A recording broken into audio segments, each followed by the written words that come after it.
Bonjour à tous et bienvenue sur ce nouveau live métier. Moi, c'est Sixtine de chez MyFuture et je suis trop heureuse de vous accompagner aujourd'hui pour découvrir le métier de deux professionnels. Donc, avant de vous les présenter, je reprécise, voilà, je vous invite à utiliser le chat pour déjà nous dire d'où est-ce que vous venez, comment vous appelez, quel est votre établissement, votre région. Bref, tout ça, le but, c'est vraiment que ce soit participatif, qu'on échange un peu tous autour des métiers parce que notre but, je le rappelle, c'est vraiment de vous faire découvrir des nouveaux métiers ou de vous faire découvrir plus en profondeur la réalité du terrain de certains métiers qu'on ne connaît pas forcément au final, même si on pense qu'on connaît. Voilà, donc avant de commencer, on va voir ensemble le sommaire de comment va se dérouler ce live métier, justement, comme d'habitude. Donc, on va commencer avec l'explication des métiers, donc en quoi consiste le métier de nos deux interlocutrices. Ensuite, on enchaînera avec leur parcours, ce qu'elles préfèrent, ce qu'elles aiment le moins dans leur métier. Voilà, ça s'affiche comme la météo, c'est génial la technologie. Ensuite, on verra les clichés ou les anecdotes. Et pour terminer, la carte d'identité. Donc là, on reprendra toutes les questions auxquelles on n'aura pas répondu. Pour la fin, pour qu'il y ait un petit peu le meilleur, finir sur une bonne touche. En tout cas, aujourd'hui, normalement, si vous avez survécu aux grèves, on était censé accueillir plusieurs lycées et collèges. On avait Agora à Puteaux, le lycée Champlain, le collège des Saules-Guyancourt, Guy Moquet à Villejuif et le collège Gérard-Philippe Massy dans le 91. N'hésitez pas à vous manifester dans les commentaires, comme ça on pourra un petit peu échanger tous ensemble. Encore une fois, c'est participatif, donc je compte sur vous. Voilà, après toutes les bonnes choses posées, on va accueillir enfin nos professionnels d'aujourd'hui qui vont répondre à toutes nos questions. Et aujourd'hui, on a la chance de recevoir Océane et Sabrina. Comment ça va les filles? Hello. Bonjour. Ça va, vous avez survécu aux grèves alors? Oui. Ah bah, vous les avez pas trop affrontés parce que vous êtes chez vous du coup. Maintien à domicile. C'est ça, exactement. Ok, très bien. Alors pour commencer, est-ce que vous pouvez me donner l'intitulé toutes les deux de chacune de vos postes? Et alors vous, c'est assez spécial parce que vous êtes alternante, pardon. Donc je vous laisse vous présenter chacune. Je ne sais pas qui veut commencer. Vas-y Sabrina, je te laisse. Très bien. Donc moi, je suis chargée d'évolution professionnelle chez Malakoff Humanis et ma spécialisation, c'est vraiment le recrutement. Donc je suis au sein du service recrutement et j'accompagne les managers sur tous leurs besoins au niveau national. Ok, donc là-dessus, ça veut dire vraiment que ça n'a pas de secret pour toi, le recrutement, et du coup, tu auras des conseils à donner aux élèves. C'est ça, du mieux que je peux en tout cas. Ok, d'accord, très bien. Bon, on en reparlera juste après. Et toi, Océane? Alors moi, je suis au sein de la direction des ressources humaines, donc au service prospective RH. Je suis chargée de projet RH, donc je vais vous expliquer un petit peu plus en détail en quoi consiste ce métier par la suite, mais qui ne parle pas trop, je pense, à votre niveau. Donc je vais vous expliquer ça juste après.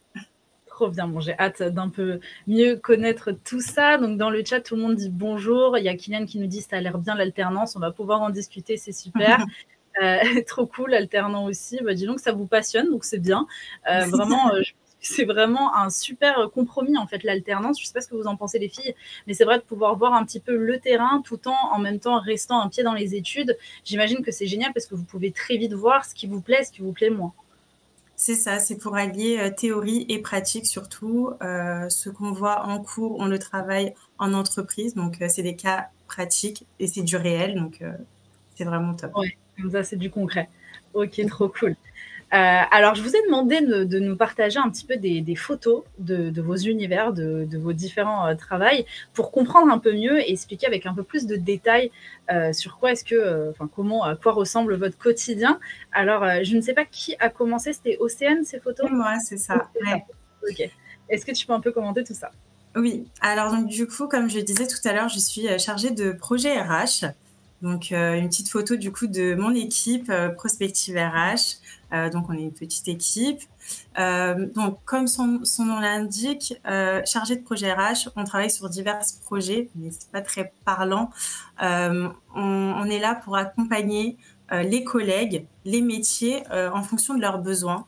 Donc, s'ils ont des outils à mettre en place, on les accompagne et on voit comment améliorer du coup leurs conditions de travail. Mais aussi, moi, je suis en charge d'un sujet qui doit certainement vous parler un peu plus, c'est l'alternance. Tous les ans, il faut savoir que Malakoff Humanis prévoit une campagne alternance pour recruter des alternants pour la rentrée. Et donc, du coup, moi, je m'occupe d'une partie de ce projet. Il y a d'ailleurs aussi les équipes de Sabrina qui interviennent et elle vous expliquera juste après. Moi, dans ce projet, je dois créer des partenariats avec des écoles pour recruter directement dans les écoles des profils qui répondent à nos besoins. On recrute dans différents domaines, donc qui est de l'actuariat digital, les RH. Enfin, voilà, c'est très large. Ok, alors est-ce que tu peux juste nous expliquer très brièvement, pour ceux qui ne connaissent pas Malakoff Humanis, qu'est-ce que c'est? Alors, c'est un groupe de protection sociale, tout simplement. On est là, donc en fait, on a de l'épargne salariale, de la mutuelle, de l'assurance. Et nous, en fait, moi, je suis plus au service du coup des collègues dans la direction des ressources humaines. Voilà. Ok, trop bien. Bah, merci beaucoup en tout cas. Bah, si ça vous intéresse, du coup, vous savez que vous pouvez tout de suite. Alors, on peut postuler quand même aussi là en candidat libre quelque part à ça ou pas du tout? Il faut que ça passe par l'établissement. Alors, on a un site carrière. Voilà, et donc les offres d'alternance seront disponibles début avril. Voilà, Ok. je vous invite à vous inscrire, voilà, à prendre connaissance des offres et déposer votre CV si une offre vous intéresse. Trop bien. Il y a Rémi qui demande dans le chat, faut avoir quel âge pour faire l'alternance, pour commencer l'alternance? Alors, l'alternance, c'est ouvert. Alors, ça dépend. Il y a 2 types de contrats. Il y a le contrat de professionnalisation et le contrat d'apprentissage. On recrute beaucoup plus sur de l'apprentissage. Et de l'apprentissage, c'est de 18 à 29 ans inclus. Ok, trop bien. Et il y a Ava qui nous demande combien vous êtes dans ton équipe? Dans mon équipe, alors on est là sur la photo, on est 7. Je pense qu'il manque une personne. On est 8. On est une petite équipe. 8. Voilà. Ok, trop bien. Et comment ça se passe du coup? C'est chacun est en charge d'un pôle? C'est ça, déjà, chacun a ses spécificités, chacun a aussi ses appétences, ses préférences. Donc, on choisit. Moi, je sais qu'au niveau, moi, j'ai une appétence particulière pour l'alternance. Et donc, le sujet de l'alternance et de la gestion de la campagne alternance, c'était logique pour moi d'y participer. Ouais, ça s'est imposé, ouais. Ok, trop bien. Bah écoute, merci pour toutes ces réponses et on va passer du coup à la suite avec les prochaines photos du coup de Sabrina. Est-ce que Sabrina, tu peux un petit peu nous commenter tout ça? Oui, bien sûr. Alors, je vous ai mis une petite photo. C'est en fait le process du recrutement. Donc, comment je reçois donc le travail et quelles sont mes tâches. Donc, juste brièvement pour que vous puissiez vous rendre compte. Donc, moi, je reçois une demande d'ouverture de poste de ma hiérarchie, de ma responsable recrutement, du coup.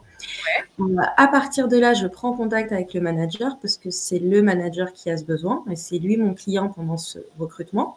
Donc, pendant cette prise de contact, on va établir les critères nécessaires, de quoi il a besoin, l'environnement de travail du futur candidat, etc. Ce qui va me permettre ensuite de pouvoir rédiger l'annonce et la publier, qu'elle soit visible en externe. Une fois qu'elle est visible en externe, les candidats peuvent se positionner si ça leur correspond. Et je commence donc les entretiens RH au sein du groupe Malakoff Humanis. Donc, on commence par l'entretien RH, puis ensuite un entretien manager qui, lui, est beaucoup plus technique sur les compétences. Parce qu'effectivement, on n'a pas toujours la connaissance, donc on n'a pas toujours le moyen d'évaluer les compétences métiers. Donc, moi, mon rôle, c'est de faire un premier entretien sur l'aspect vraiment posture et les premiers critères du poste. Ensuite, je soumets donc le profil au manager. Et le manager, selon appréciation également, peut donc faire le choix de rencontrer le candidat, où là, il interviendra sur le côté un peu plus technique du métier. Après cet entretien manager, donc on fait le point ensemble. Il me dit ce qu'il pense des profils qu'il a rencontrés et le candidat ou la candidate qui est sélectionné. Et je suis en charge, donc à partir de ce moment-là, de clôturer le recrutement et de préparer les éléments contractuels donc au service qui reprend la main. Donc, ce sont nos collègues de la gestion RH. Où, pour le coup, effectivement, comme Océane, j'ai donc ces fonctions qui sont quotidiennes, on va dire, et j'ai aussi la chance de participer à la campagne d'alternance de recrutement, et donc sur le volet recrutement. Ok, Vraiment. bah oui, bah, la boucle est bouclée du coup. Exactement. Sur la partie recrutement. Et je compte sur Océane et bien sûr ses équipes pour tout le côté partenariat d'école, déploiement et aussi pour la partie l'année dernière également constitution des contrats. Donc, CERFA. Pour recevoir tout ça. Ok, très bien. Et du coup, vu que tu fais, tu es carrément dans le recrutement, est-ce qu'il y a des signes qui ne trompent pas, dès que toi, tu commences à avoir les candidatures? J'imagine que c'est assez compliqué aussi, parce que tu sais que tu tombes face à des personnes qui veulent vraiment intégrer l'équipe et tout ça. Donc, ça doit être parfois un peu compliqué de faire la part des choses. Mais c'est quoi pour toi vraiment les red flags, donc vraiment les choses où dès le début de l'entretien, tu dis « Ah non, ça ne va pas le faire ». Ah, ton micro, juste t'as appuyé sur le micro coupé. Pardon. Ça commence déjà au CV. C'est vrai que le CV est déjà notre carte d'identité pro. Donc, il s'agit d'être un minimum rigoureux, de faire attention à la relecture. Ça va être simplement l'orthographe, des petites choses qui montrent déjà une certaine rigueur, un sens de l'organisation. Et après, c'est vrai qu'en entretien, c'est essentiellement la posture. Ce qui sera vraiment rédhibitoire dès le début, c'est une posture qui... au niveau du vocabulaire, au niveau du retard. On peut être en retard, mais c'est vrai que penser tout le temps à prévenir, par exemple, de ce retard. Donc, c'est plutôt le savoir-être, finalement, qui va être rédhibitoire dès le début, plutôt que les compétences. Oui, bien sûr, parce que moi, c'est la première image qu'on envoie et c'est pour ça que c'est super important. Donc, on vous invite encore à faire vraiment attention à ça. Comme le disait Sabrina, vraiment faire attention à l'orthographe, à la manière de présenter, ce genre de choses, parce que c'est vrai que ce sera la première impression. Et quand il y a énormément de candidats, faut bien faire des choix. Et parfois, malheureusement, ça peut tomber sur des détails. Donc, c'est toujours important. Kylian qui demandait si du coup, il fallait un CV pour faire de l'alternance. Du coup, j'imagine que oui. Si on passe sur ça, voilà, donc c'est obligatoire, tu vas devoir y passer, Kylian, tu vas devoir y passer. C'est ça. Alors, c'est vrai qu'en alternance, on peut ne pas avoir beaucoup d'expérience et donc on peut se poser la question de qu'est-ce qu'on va pouvoir mettre en avant dans le corps de son CV. Mais il faut vraiment se dire que justement, quand on est en alternance, les recruteurs ont conscience, en fonction de notre niveau, qu'on n'a pas forcément de compétences acquises et justement, on est à la recherche de comment... le candidat a pu mettre en avant, ça peut être des loisirs, des activités extrascolaires, des petites choses comme ça. Mais en tout cas, comment il a fait le travail avec sérieux et il a cherché à mettre en avant toutes ces petites expériences, en fait. Ouais, ça montre un peu sa motivation plus qu'un autre profil qui aurait rien mis et qui aurait laissé la page vide, quoi. Quelque part. Ok, très bien. Alors aussi, on a une demande. Du coup, il y a Kevin qui vous demande, est-ce que vous... juste avant, il a dit stylé, je tiens à le dire. Et après, il a dit, est-ce que vous avez des responsabilités? Donc, ça s'adresse à vous deux. Tu as encore le micro coupé. Désolée. Décidément, il ne veut pas s'allumer. Je crois que c'est ici tout seul. Hop, j'enlève la story. Oui, on a énormément de responsabilités pour le coup. C'est ce qui est aussi agréable et enrichissant. C'est ce qui donne du sens aussi à notre progression. Moi, pour le coup, j'interviens en autonomie sur le relationnel avec les managers. Bien sûr, il y a eu un temps de formation lors de la prise de fonction, mais c'est vrai que l'objectif, surtout nous qui sommes en Master 2, donc plutôt plus proche du monde du travail que des études. L'objectif, c'est de nous responsabiliser et justement de nous préparer à une prise de fonction future. Donc, que ce soit avec les managers, je suis autonome par rapport à ça, je suis autonome par rapport à ma gestion administrative, à la prise de contact. Ça peut être par exemple aussi les candidats que je sélectionne, que je juge dans la cible pour proposer au manager. Donc, toutes ces choses, c'est des choses que je fais en toute autonomie après avoir acquis justement les compétences. Ok. Du coup, pour rebondir, oui, on a beaucoup d'autonomie et surtout, Malakoff Humanis considère ses alternants comme des salariés à part entière et nous font confiance à partir du moment où on montre qu'on est motivé et sérieux, bien évidemment. Voilà. Ok, trop bien. Ça, c'est bien d'avoir vraiment la confiance. Je trouve que c'est le meilleur moyen de se dire qu'on a des responsabilités, on nous confie des tâches vraiment importantes. On se dit, c'est qu'on nous fait confiance et que je fais du bon boulot et ça booste. Et justement, ça fait combien de temps chacune que vous êtes chez Malakoff Humanis? Moi, ça fait bientôt 2 ans. 2 ans, ok. Pareil pour moi, je suis arrivée en octobre 2021. Ok, vous commencez à bien connaître l'entreprise. Exactement. C'est comme ça. Okay, très bien. Et Ouais. donc, juste pour finir, parce que c'est vrai qu'il y avait Oui. 2 autres photos. La deuxième photo, elle met plutôt en avant donc tout ce qui va être justement comme Océane l'a abordé, nos partenariats d'école. Donc dans ce cadre-là, on va avoir des forums à faire, par exemple. Et donc ça, c'est effectivement une photo d'un forum auquel j'ai participé, donc avec ma tutrice et également avec un de nos managers, et où on va à la rencontre donc des futurs étudiants, en tout cas des personnes qui sont intéressées par notre groupe, pour les recruter en fait en direct, collecter des CV, etc. Trop bien, c'est un espèce de The Voice. Oui, c'est ça. En tout cas, on a des étudiants et c'est des rencontres qui sont super intéressantes parce qu'on a justement l'occasion de faire en fait les entretiens, mais sous un format plus adapté, hors le contexte vraiment entretien. Bien sûr. Et donc, la troisième photo, bon, c'est une photo de notre équipe en plein point. C'était surtout pour mettre aussi en avant la transversalité. C'est vrai que parfois, on n'a pas toujours nos équipes. Nous, dans mon cas, Malakoff Humanis est vraiment présent au niveau national. Donc, de la même façon, je peux recruter pour Marseille, comme je peux recruter pour Lille, etc. Et je ne suis pas présente. Donc, j'accompagne le manager, même sur ce format distanciel. Et de la même façon, c'est aussi quelque chose qui se retrouve dans nos équipes, c'est-à-dire que j'ai une partie de mes équipes qui est avec moi sur Orléans, une autre sur Lille, une autre sur Paris. Et donc, ça nécessite aussi une certaine transversalité et du relationnel aussi à distance, qui est beaucoup plus présent depuis le Covid. Mais c'est vrai qu'au sein du groupe, ça a toujours été comme ça. Ok, très bien, merci pour ces explications. Dans le chat, on a une question du collège Les Saules qui dit: est-ce que vous recrutez des alternants en seconde pro et quel type de métier? Alors, en seconde pro de mémoire, non. De mémoire, non. Non. On ne recrute pas sur du niveau seconde. On prend un niveau... Bac plus 2, post-bac en général. Ouais, post-bac, ouais. Ok, bon. Du coup, vous saurez si vous voulez postuler. Alors, les filles, je vous propose qu'on passe à la suite et qu'on arrive un petit peu sur vos parcours respectifs. Alors, ce parcours qui s'affiche, c'est le parcours de qui? C'est le mien. tu as un doute, hein? C'est moi. Il y a une hésitation suspecte. Ok, très bien. Donc, alors, après la troisième, tu vas aller en seconde générale pour aller en médecine. C'est ça, exactement. Alors déjà, pourquoi le choix de la médecine?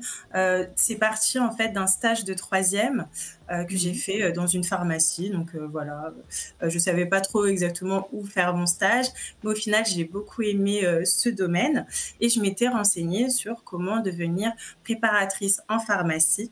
Et donc, on m'avait donné un peu tout le parcours type et on m'avait dit qu'il fallait faire la première année de médecine qui s'appelait à ce moment-là la PACES. Et donc, j'ai effectué mon bac scientifique. Donc, comme prévu, je suis allée en première année de médecine. Donc, je suis partie du coup de la maison. Je suis partie de chez mes parents. Donc, une année assez compliquée. C'est la première fois qu'on vit seul.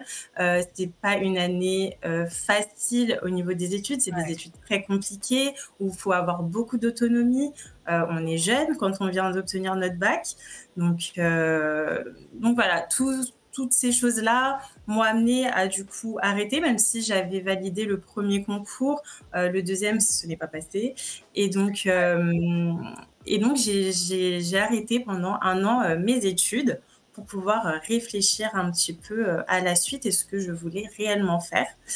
Et en attendant, j'ai effectué un service civique. Donc, un service civique dans une caisse d'allocation. Ouais. Qu'est-ce que c'est qu'un service civique? Faut que j'explique. Ouais, le mieux, ce serait en grande... avec des grands mots.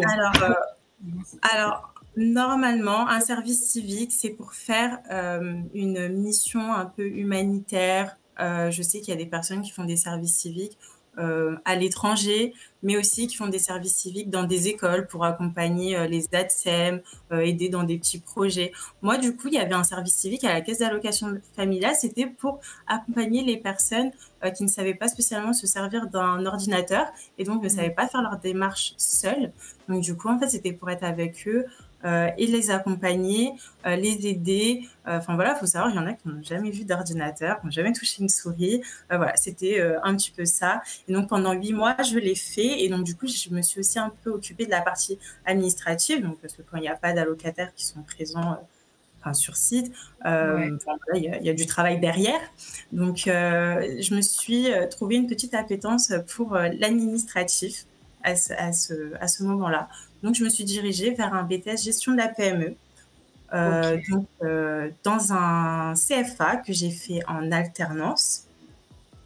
Au sein de ce CFA, j'ai été recrutée en alternance pour être également en fait dans les équipes, c'est-à-dire que j'étais salariée et à la fois étudiante dans cette école. Ah ouais. Donc, j'avais la double casquette. Ah voilà. Ouais, carrément. Voilà, c'est ça.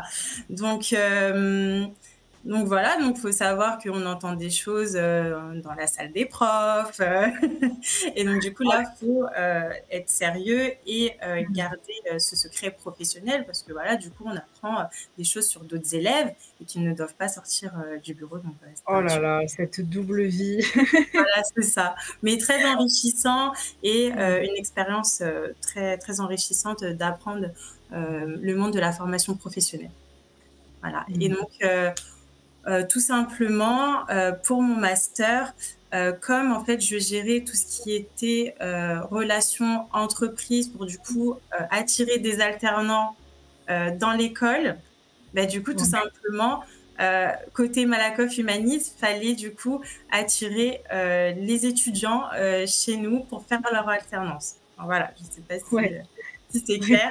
Donc, j'ai toujours été un petit peu dans ce domaine de la formation professionnelle. C'est quelque chose qui me plaît. Et voilà. Ok, très bien. Et est-ce que maintenant, avec tout ce recul, tu penses que tu aurais vraiment aimé faire médecine si tu t'étais accrochée? Alors, oui, ça reste un domaine qui me plaît.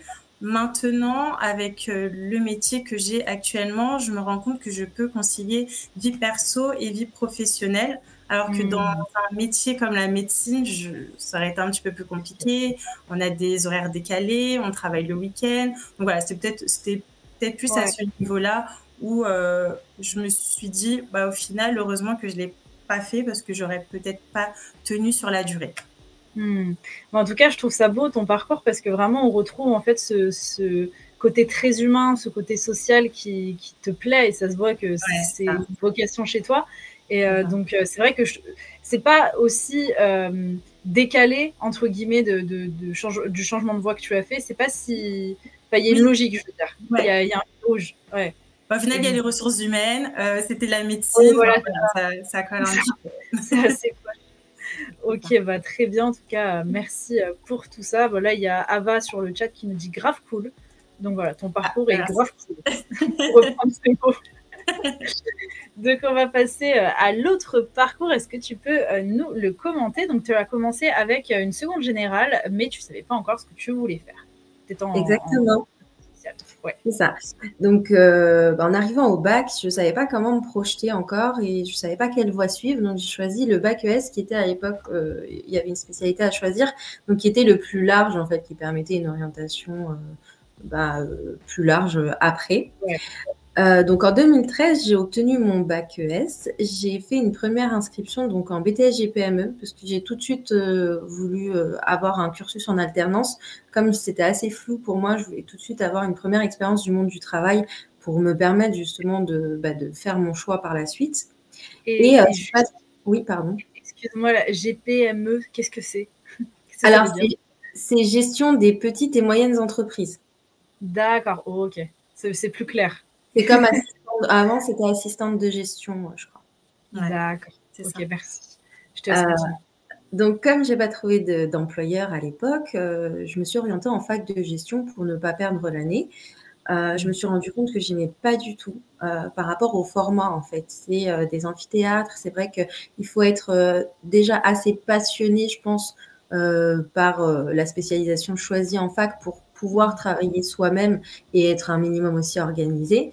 Et c'est vrai que j'étais peut-être pas prête pour ce format et de plus, ça correspondait pas à mon choix initial. Donc, c'était pas une année sur laquelle je me suis vraiment investie en termes de cours.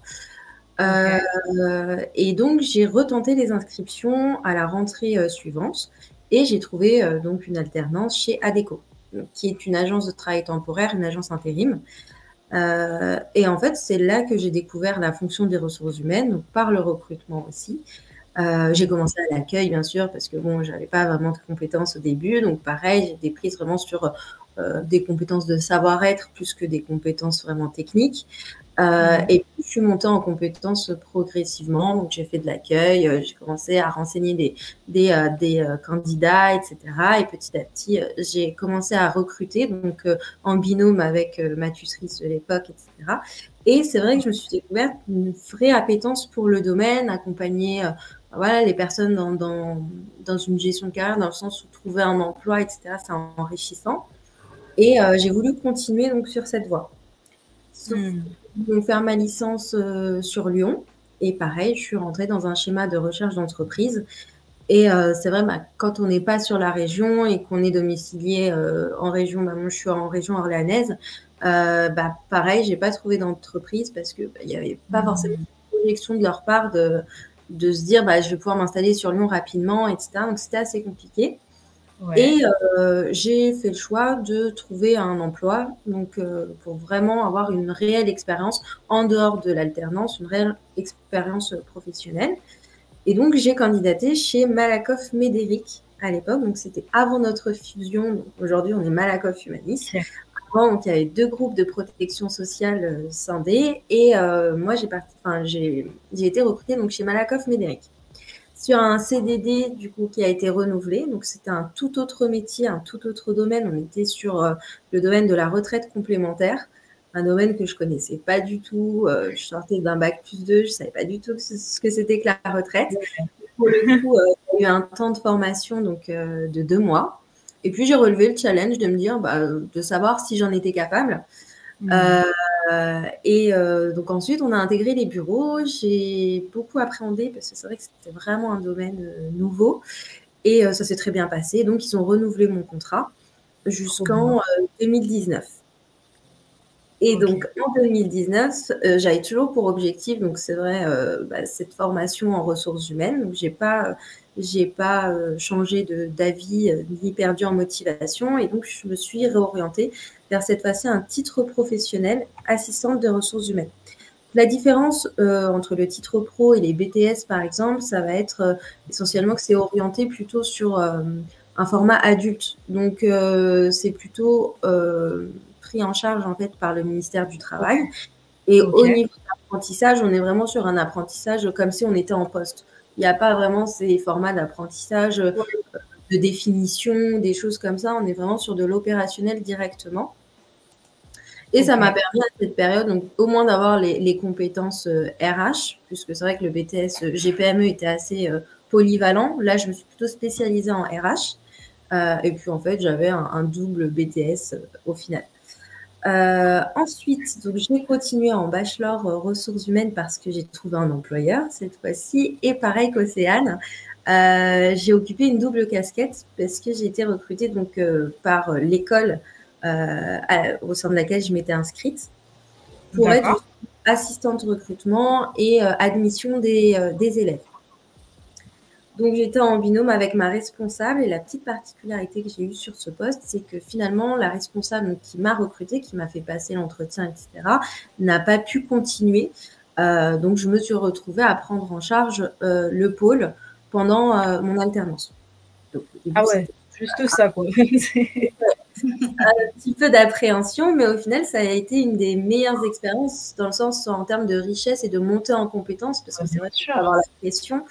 Mais quand on relève le challenge, après, ça nous fait vraiment monter en compétences.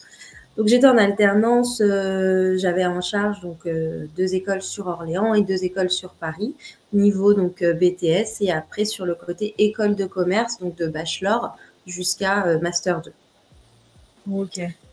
Et donc, suite à cette expérience, j'ai candidaté chez Malakoff Humanis sur un poste de chargé de recrutement pour avoir justement cette vision aussi du recrutement, mais dans une entreprise, pour pouvoir avoir en fait un peu différentes appréciations de l'environnement. Ouais. Ok, alors wow, un sacré parcours aussi, hein, pour le coup. Là, tu as fait plein de choses différentes. Mais alors, j'imagine le stress que ça doit être quand on se rend compte qu'on nous fait beaucoup confiance pour le coup et qu'on a une charge de travail différente et qui peut faire peur. Qu'est-ce que tu aurais comme conseil à donner si les jeunes, bah, un jour, ils font un stage comme toi ou de l'alternance et puis d'un coup, on leur donne une très haute mission. Qu'est-ce qui t'a permis de gérer? Alors, je dirais qu'il faut quand même déjà aimer ce qu'on va faire, la première des choses. Vraiment être intéressé par le domaine, parce que pour le coup, je l'ai vraiment vécu comme un challenge. Et bien sûr, j'ai été aussi formée par d'autres collègues en l'absence de ma responsable. Donc, ça dépendra aussi de comment on est accompagné, bien sûr, sur cette petite particularité. Si derrière, on a des collègues voilà, qui sont là pour nous soutenir, pour nous permettre justement de monter en compétences plus vite que c'était prévu, c'est tout un environnement aussi. Mais je dirais qu'il ne faut pas stresser, il faut plutôt le vivre comme un challenge. Après, dans mon cas, ça faisait pas partie des missions pour lesquelles j'avais été recrutée, donc je pouvais pas forcément être, je dirais, ça aurait pas pu constituer une erreur ou quoi. Donc j'ai vraiment vécu l'expérience comme un challenge. Et puis si j'avais pas pu prendre en charge l'ensemble des responsabilités, je pense qu'on m'aurait déchargée parce que ça faisait pas partie de mes fonctions initiales en fait. Donc, faut pas stresser, puis il faut y aller, il faut se dire que c'est une meilleure façon de savoir justement ce qu'on vaut et de se tester. Ouais, voilà, d'y aller vraiment pour le coup avec beaucoup d'entrain, de motivation, et puis ça va sûrement marcher du coup. Ok, très bien. Bon, alors justement, là, on va revenir sur les choses que vous préférez, les choses que vous aimez un peu le moins dans vos métiers. Alors là, je ne sais plus qui avait répondu ça pour le travail en équipe et gérer mon emploi du temps. C'était moi. C'est toi? Ok.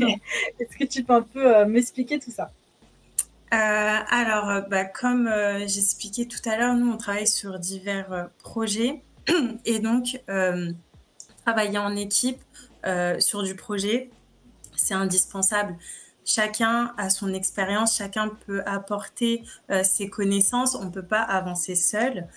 Donc, le travail en équipe est nécessaire et obligatoire et surtout très utile. Et au niveau de la gestion de l'emploi du temps, voilà, très souvent, en fait, on est mis en tant que leader sur un projet. Et donc, du coup, en fait, c'est à toi de le mener, peu importe de quelle manière comment tu vas t'organiser, tant que ça aboutit, on te fait confiance. Donc voilà, pouvoir gérer mon emploi du temps, mes réunions, les personnes que je vais rencontrer, c'est ce qui me plaît. Ouais, donc ça, tu as assez de liberté du coup à ce niveau-là. Voilà, c'est ça. Ok. Et la partie que tu aimes un peu moins, du coup, c'est la partie administrative. Ouais. Donc voilà, sur un niveau bac plus 5, donc il faut savoir en bac plus 2, donc c'est hyper bien, savoir un peu gérer la partie administrative. Mais c'est vrai qu'après, sur un niveau bac plus 5, je trouve qu'il n'y a plus trop de valeur ajoutée à le faire. Mais après, voilà, comme beaucoup de domaines, il y a toujours de l'administratif, on est obligé. Donc voilà, mais c'est peut-être cette partie-là qui va un peu moins me plaire. Moi, j'aime beaucoup l'échange, comme on disait tout à l'heure, j'aime beaucoup l'humain et c'est vrai que voilà, gérer toute la partie administrative, c'est un petit peu chronophage. Oui, tu peux dire, hein, c'est clairement.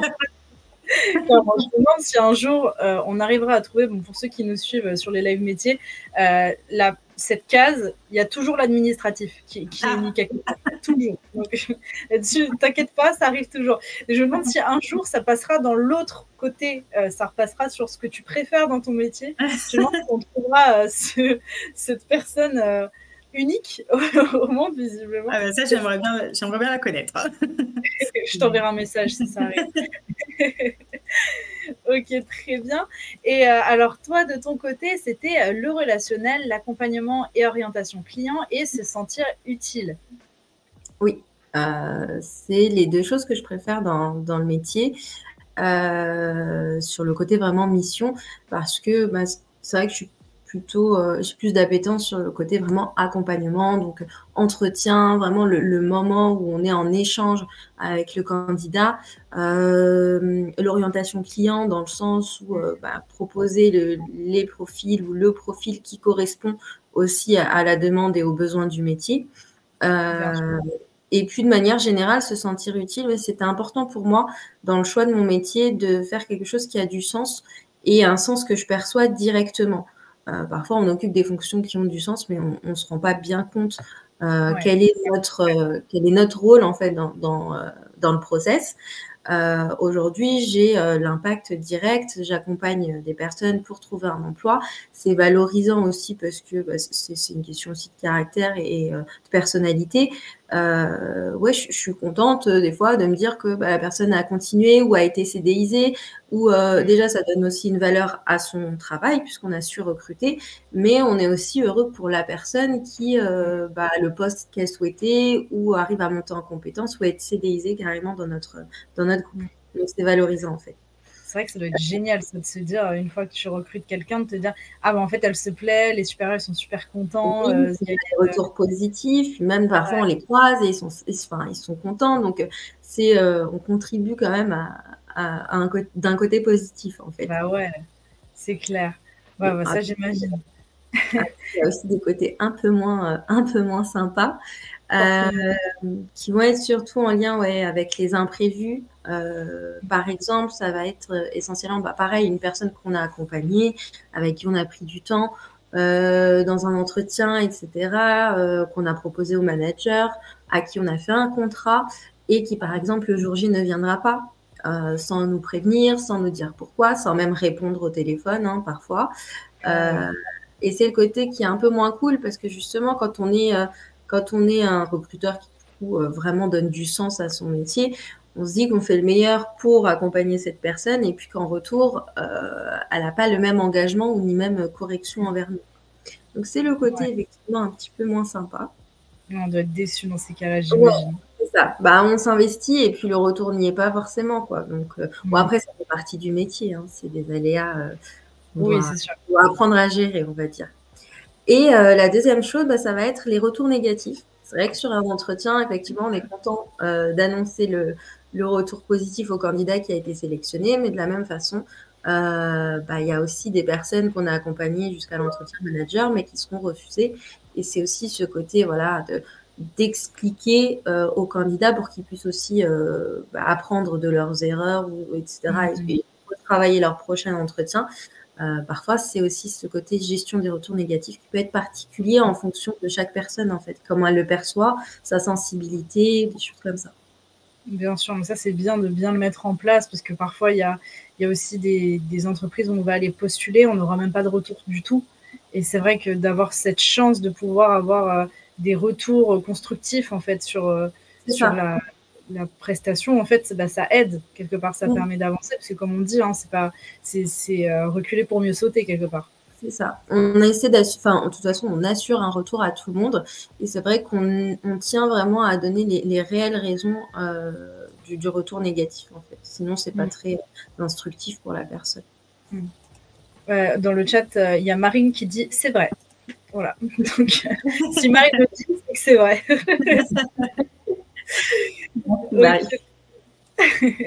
Donc, on va passer à la prochaine slide, donc des clichés ou des anecdotes. Et Sabrina, tu m'as dit, c'est pas parce qu'on est réservé ou timide qu'on le restera toujours. Oui, c'est en référence avec mes premières expériences dans le domaine. Pour le coup, le domaine des ressources humaines, c'est un domaine sur lequel on a beaucoup d'interlocutions. On est amené à prendre la parole sur différents formats, que ce soit en équipe, que ce soit en réunion, sur des événements RH aussi. C'est vrai qu'à ma première expérience donc chez Adecco, à mon PTS, j'étais assez réservée parce que c'est aussi ma nature, mais aussi parce que j'avais pas ce recul du métier et donc on n'est pas vraiment sûr de soi. On n'arrive pas à avoir une posture vraiment où on est sûr quand on prend la parole, quand on va au contact des candidats qui viennent se renseigner, qu'on n'est même pas sûr du retour qu'on va leur apporter. Donc, tout ça pousse à être un petit peu hésitant. Et finalement, ça ne veut pas dire qu'on le restera toujours, puisqu'aujourd'hui, effectivement, j'occupe des fonctions et j'ai pu m'améliorer sur la prise de parole. J'anime aujourd'hui des ateliers, même en dehors du travail, même en cours ou des petites choses comme ça. Et je suis aussi amenée à faire des coachings à mes collègues aussi dans le cadre des mémoires ou des soutenances. Donc oui, c'est pas parce qu'on est réservé qu'on le restera toujours. Et je vois que du coup, Océane était un peu concernée par le même problème en disant ce que je devais dire sur un post-it avant d'appeler quelqu'un. Moi aussi, je le faisais. Mais je pense que beaucoup de personnes l'ont fait. Ça, c'était lors de ma première alternance. Lorsqu'on me disait bon là faut relancer tel client sur telle facture, on me disait on me donnait beaucoup d'informations à dire au téléphone et j'avais peur d'oublier. Je préparais tout mon script. J'avais mon script. C'est vrai que c'était une crainte. Et puis après, en fait, c'est en pratiquant qu'à la longue, ça vient tout seul. J'avais plus besoin d'écrire. Maintenant, je réponds au téléphone naturellement. Il y a plus de. C'est vrai que c'est impressionnant comme on peut avoir cette appréhension de vouloir bien faire et de se dire oh mince, mais comment je vais faire si on me dit quelque chose et je l'ai pas écrit à l'avance, donc comment je vais trouver on me pose une question et je vais pas savoir répondre. Ouais, c'est ça. Et être là attendez 2 minutes s'il vous plaît. C'est compliqué, c'est sûr. Mais après, quelque part, c'est rassurant aussi parce que c'est vrai que moi, personnellement, quand j'ai commencé avec mes stages aussi, j'avais beaucoup de phoning à faire et c'était une des choses qui me paniquait le plus. Et en fait, c'est vrai qu'avec le retour, par la suite, on se rend compte petit à petit que c'est quelque chose qu'on a arrivé à surpasser et on oublie même cette période-là. Et donc, c'est super de le rappeler parce que voilà, moi, avant, j'étais persuadée que jamais j'arriverais à répondre au téléphone sans bégayer, quoi. Donc, voilà. C'est rassurant, ça se travaille, comme le côté réservé ou timide que tu me disais, Sabrina, c'est des choses qui se travaillent avec le temps. Et puis aussi, quand on aime ce qu'on fait, je pense qu'au bout d'un moment, on passe un cap où on oublie même ce qu'on est en train de faire et ça devient plus une corvée, entre guillemets, mais plus quelque chose de normal, quoi. C'est ça. Ok, super. On va passer à la dernière slide. La dernière slide, la carte d'identité. Donc, toutes les questions auxquelles on n'aurait pas répondu, par exemple. Donc, c'est vrai qu'on n'a pas abordé la question des déplacements professionnels. Est-ce que ça vous concerne toutes les deux ou pas du tout? Alors, moi, je vais en avoir. Ça va être très exceptionnel. C'est pas en lien avec mes fonctions. Mais par exemple, ça va être justement les forums dont on parlait.